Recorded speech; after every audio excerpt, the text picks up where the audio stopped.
Hello everyone and welcome back, and we are here with some more predictions, and this time we will be doing predictions for WWE Elimination Chamber Perth, or 2024 in this case.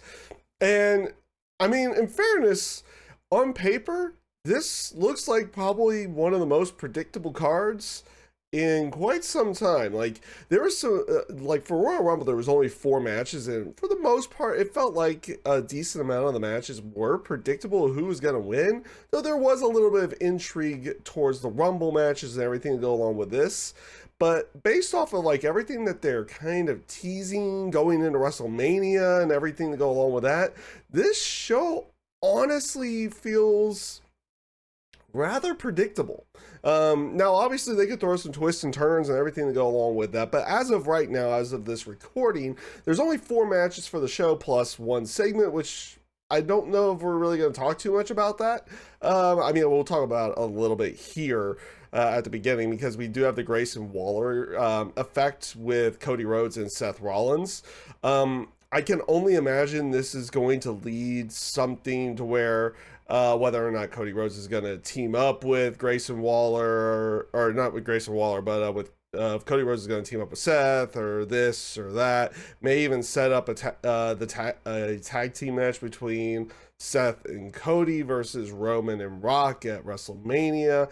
Hard to say what they're really going to go with this one, but I imagine it's going to take a decent amount of time. And honestly, I would not be shocked if you see Roman or somebody from the Bloodline show up here to do something in this segment. Hard to say exactly who it would be, but I would imagine there'll be somebody additional along with that. It'll just be who they decide to actually go over to Australia to go along with it.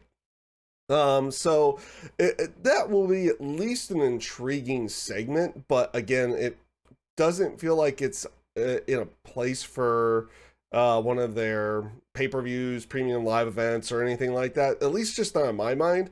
Them doing that segment on something within a stadium show and everything to go along with that leads me to believe that probably they're going to have either Roman or Rock over there. But it remains to be seen. So we'll see how that ends up playing out. And up first in terms of matches, we are going to have the Undisputed Tag Team Championships. Is going to be Finn Balor and Damian Priest going up against Tyler Bate and Pete Dunne.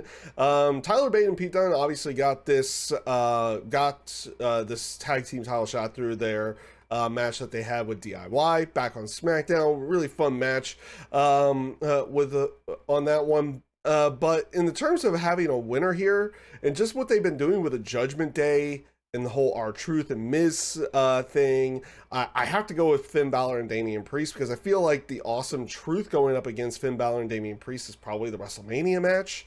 That's just in my own personal opinion for those. So I don't see Tyler Bate and Pete Dunne picking up the victory here. But, you know, maybe they do throw a curveball somewhere on this show. This would definitely be that spot where they would throw that curveball. And yeah, we'll see what ends up happening with this one.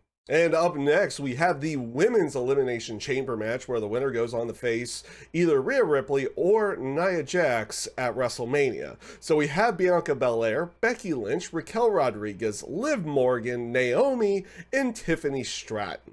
Again, this feels like it's a foregone conclusion based off of what they did at the press conference with the stare down between Rhea Ripley and Becky Lynch.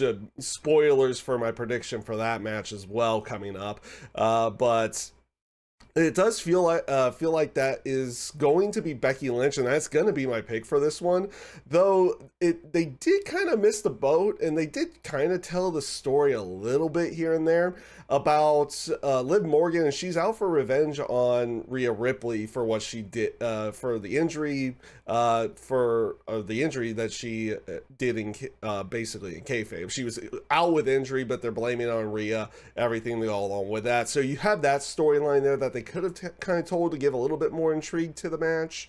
Also, Raquel Rodriguez as well has a history with Rhea Ripley to go along with it as well.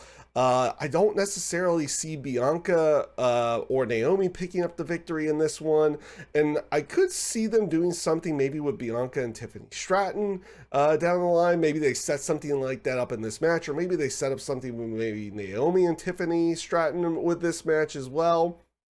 Hard to say where they're going to go with those, and potential either other live or other pay-per-view matches or anything like that. But they have something to set up other storylines for down the road. But honestly, the clear-cut victor here, at least in my mind, is probably Becky Lynch. And up next, we have the men's Elimination Chamber match, where the winner goes on to face Seth Rollins at WrestleMania. You have Drew McIntyre, Randy Orton, LA Knight, Kevin Owens, Logan Paul, and Bobby Lashley. Again, this feels like there's a clear-cut winner here. And the only person that it seems that would make sense to face off against Seth Rollins at this point in time would be Drew McIntyre in this match. Also, he's the only person, oddly enough, from Raw in this match as well, where the title mainly lies. So in my prediction is going to be Drew McIntyre. I don't necessarily see, like, none of the other people in this one, outside of the history that you would have from the past history from Randy Orton that was Seth Rollins. You haven't really had much interaction with Seth Rollins, at least for a long period of time, with LA Knight or Kevin Owens or Bobby Lashley. I know you have the match, I think, was it from last year? Yeah, from last year with him and Logan Paul. So you do have a little bit of history there, but I see them setting up his US title feud probably in this match, if not within the next coming weeks. Hard to see where they're going to go with that. I mean, people that I would kind of expect to go after that US title at this point would probably be Kevin Owens or LA Knight. So yeah, oddly enough, it does come out to kind of a clear-cut pick, at least to me, of it being Drew McIntyre to pick up the victory here and go on to face Seth Rollins at WrestleMania. Whether that means, if we get the tag match with Seth and Cody versus Rock and Roman, of course they're going to be having Seth pull double duty at WrestleMania as well with Cody and Roman as well. And up next is probably what is going to be the main event of the night, is going to be Rhea Ripley versus Nia Jax, and this is going to be for the Women's World Championship. Of course, I feel like this is going to main event the night because in the terms of Australian representation, everything to go along with that, the person who's probably closest to being in like a home country situation or hometown type situation is Rhea Ripley in this case. And I feel like she's probably going to be the one who's going to be most over on the show. So they're probably going to put this in the main event. And I feel like it would be a good idea to put this in the main event as well, because not only would she be widely over in her home country, she's been widely popular and widely over throughout the entire world, at least in terms of like the wrestling universe area.